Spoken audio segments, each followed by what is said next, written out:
Oi, gente! Seja muito bem-vinda e muito bem-vindo a mais uma Crônica da Moda. Me diz uma coisa, você já ouviu falar no Príncipe das Estampas? Ele era um italiano de origem nobre, apaixonado por esportes e que foi se aventurar no mundo da moda, criando as estampas mais icônicas e mais autênticas que existem, que são reconhecidas assim a quilômetros de distância. Na Crônica da Moda de hoje eu vou te contar a história de um dos meus estilistas italianos favoritos, Emilio Pucci. Mas antes, deixa eu dar meus recadinhos por aqui, e o primeiro é para você que ama moda, que quer aprofundar seus conhecimentos em moda, especialmente se você estuda essa área ou até se você já está trabalhando no mercado de trabalho. Entre para a comunidade do Crônicas da Moda que eu vou te ajudar. Nós temos um grupo fechado no Telegram, onde todo dia eu coloco conteúdos exclusivos sobre moda que eu não consigo compartilhar aqui no YouTube nem nas minhas redes sociais. Eu coloco matérias de revistas de moda atuais e antigas, coloco trechos dos meus livros de moda, sempre com comentários meus, com análises para vocês entenderem. Faço análises de desfiles e de coleções de moda lá também. E além disso, uma vez por semana, todas as quintas-feiras, às 8 horas da noite, a gente tem uma live, um encontro ao vivo, pra gente falar sobre os principais acontecimentos do mundo da moda da semana e assim eu te manter sempre atualizado. Se você quiser saber mais, eu vou deixar o link pra você se inscrever aqui na descrição do vídeo, tá? E falando em vídeo, já vai deixando o seu like aqui e comentando se você já conhece a história da Pucci, se você gosta dessa marca ou se você nunca tinha ouvido falar. E também se inscreve aqui no canal para ficar sempre por dentro das novidades quando eu coloco vídeo novo aqui no Crônicas da Moda. E claro, não deixe de seguir o Crônicas da Moda nas redes sociais, no Instagram e no TikTok, que tem muito conteúdo legal por lá. Emilio Pucci nasceu em 20 de novembro de 1914, filho da condessa napolitana Augusta Povencelli, e o seu pai era o Orazio Pucci. A família Pucci é apenas uma das famílias mais nobres da Itália e uma das mais antigas de Florença. Só pra vocês terem ideia, gente, no século XV, os Pucci já atuavam como conselheiros dos Medici, o poderoso clã familiar, dono do maior banco da Europa naquela época e que governou Florença por séculos. Isso na Itália é muito comum, viu? Enquanto nos outros países da Europa as famílias mais importantes eram a família real, então na França você tinha os Bourbon, aí na Áustria você tinha os Habsburgo, na Inglaterra você tinha os Tudor, depois os Stuart, depois os Coburgo, né? Na Itália eram cidades e estados. A Itália só vai se formar como um país, como a gente conhece hoje, no século XIX. Então, antes disso, cada cidade tinha o seu governo, que normalmente era dominado por uma dessas famílias poderosas. Então, em Milão, por exemplo, eram os Sforza, em Florença eram os Medici, por aí vai. A família Pucci, inclusive, era tão importante que eles têm um palazzo, que é a palavra italiana para palácio, datado do século XIII, em Florença, localizado na Via Pucci, que leva o nome deles e dizem que é uma joia, uma obra renascentista. E como todo bom filho de uma família rica e nobre, o Emilio Pucci, junto com seu irmão e irmã mais novos, foram criados por uma série de babás.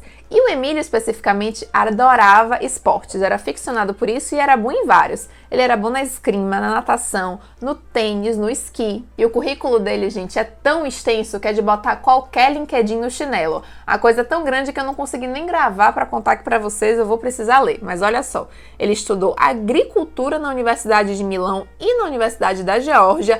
Como esquiador, ele conquistou uma bolsa na Universidade de Reading, Portland. Inclusive, quando ele foi para lá, ele se formou em mestre em Ciências Sociais e nesse período ele desenhou novos uniformes para o time de esqui da universidade. Para completar, ele é PhD em Ciências Políticas pela Universidade de Florença. Foi membro do time italiano de esqui, participou das Olimpíadas de 1934 e ainda atuou como piloto da Força Aérea Italiana durante a Segunda Guerra Mundial.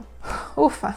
É coisa, viu? Com o fim da guerra, ele decidiu ir trabalhar como instrutor de esqui na Suíça. E ele juntou a sua paixão por esportes e por inovação e criou um novo traje de esqui, que era uma calça justa, mas com stretch, e que tinha um elástico que se prendia no pé. Ou seja, era uma calça confortável para os esportistas esquiarem e também era super estilosa. Tanto é que logo depois disso, as benditas calças apareceram na Harper's Bazaar em 1948. A Bazaar era a revista de moda mais importante daquela época, muito mais importante que a Vogue, e a partir daí você sabe, né? Foi para as páginas da Bazaar todo mundo, em todas as pistas de esqui do mundo, queriam esta calça. Aí, motivado por esse sucesso, em 1949, no verão, Emílio Pucci decidiu abrir uma pequena boutique na ilha de Capri, uma coisa que hoje a gente chamaria de uma pop-up store, com roupas focadas para passar um verão na ilha, né? Então tinha muitas calças Capri e em cores, né, bem chamativas. Então era o azul do Mediterrâneo, era o rosa da primavera, o amarelo ouro. Foi só em 1954 que ele realmente abriu a Maison Pucci. Suas tecelagens ficavam em Como, que inclusive é uma região da Itália que tem uma grande tradição em ter grandes tecelagens, assim, muito antigas, muito tradicionais. E lá, inclusive, ele vai produzir tecidos novos, tecidos que não existiam no mercado de moda até então, como o jersey de seda estampado. Pucci criava suas padronagens psicodélicas que o fizeram ficar tão famoso, e o engraçado é que ele assinava não como Pucci ou Emílio Pucci, mas simplesmente como Emílio, porque ele não queria misturar o nobre nome Pucci a uma coisa tão comercial e tão artística. Ele preferia usar o primeiro nome. E aqui é essencial vocês entenderem uma coisa: o DNA da estampa Pucci está em 3 elementos. Primeiro são as cores, que são sempre cores muito vibrantes e cores sólidas, né? Então elas são bem, assim, pigmentadas. Segundo são os seus desenhos, que são mais abstratos, né? Os desenhos de Pucci não representam nada que a gente conhece, não representam formas humanas, nem animais, nem flores, nem objetos, nem nada do tipo, são formas completamente abstratas. E a terceira coisa é a forma que esses desenhos se organizam na estampa, né? Em geral são com linhas curvas, mas também tem versões com linhas retas, e às vezes tem versões em que linhas retas e curvas se misturam, formando uma estampa que é muito única. Estima-se que Emílio Pucci criou cerca de 20.000 estampas ao longo da vida. E o engraçado é que eu falei que ele assinava as estampas com o nome Emílio, mas essa assinatura não ficava assim num cantinho escondida, não. Ela permeava toda a estampa, bem pequenininha ali, quase escondida. Pra mim é quase uma logomania discreta. Como se Pucci precisasse de alguma logo, né? A sua marca são as próprias estampas. Gente, se a França é um país que valoriza um trabalho artesanal, a Itália leva isso a outro patamar, a outro nível, até porque são lá que estão as grandes tecelagens, os primeiros ateliês de bordado, os primeiros tudo da moda. Tá lá na Itália porque a moda nasceu lá no século XV através do Renascimento. Nos anos 50, uma das mais antigas fábricas de seda de Florença, que era o Antico Settifício Fiorentino, estava prestes a fechar, estava assim completamente acabada. E aí o Emílio Pucci comprou boa parte das ações dessa fábrica em um consórcio de várias famílias nobres e antigas italianas. Ele investiu uma parte considerável da sua fortuna para restaurar, reabilitar essa fábrica, reativar ela, e ali ela passou a produzir os tecidos adamascados, os tafetás, que eram tão famosos que decoravam todos aqueles palácios italianos, incluindo o próprio palácio da família Pucci. Como eu falei, Emílio Pucci criou vários tecidos, né, e patenteou, obviamente, essas criações. Uma delas foi o jersey de seda estampado, que eu já falei, e o outro tecido criado por ele foi o Emílio Forme, que na sua composição tem 45% de shantung de seda e 55% de nylon. Ou seja, você tem um tecido nobre, resistente, suave ao toque, como é a seda, né? Com aquela leveza, aquele movimento que a seda produz, mas é um tecido que estica, que tem ali um conforto que o nylon traz. Em 1959, ele se casou com a baronesa Cristina Nannini e nesse mesmo ano ele abriu sua segunda loja num lugar muito especial, o segundo andar do palácio da sua família em Florença. Essa loja está lá até hoje, você pode visitar. E na verdade esse espaço funcionou assim como um grande escritório de estilo, porque ali funcionava o ateliê dele, era onde ele criava as estampas, era onde ele criava as coleções, era onde ele fechava as vendas, era onde aconteciam os desfiles, era o QG geral. Naquela época, inclusive, não existia Semana de Moda de Milão, então as marcas italianas faziam ali os seus desfiles, cada uma quando queria, quando bem entendia, na sede das suas grifes. Em Paris é que já havia uma certa estrutura e havia a Semana de Alta Costura, que só podia ser feita lá em Paris, como é até hoje. E aí, em 1962, o Pucci estreia na Semana de Alta Costura de Paris. Ironicamente, é neste mesmo ano que Marilyn Monroe morre e ela é enterrada usando um vestido de Emílio Pucci. Não é um vestido estampado, até porque talvez ficaria uma coisa muito alegre para um evento triste, né? mas é um vestido verdinho água que ela tinha, muito bonito.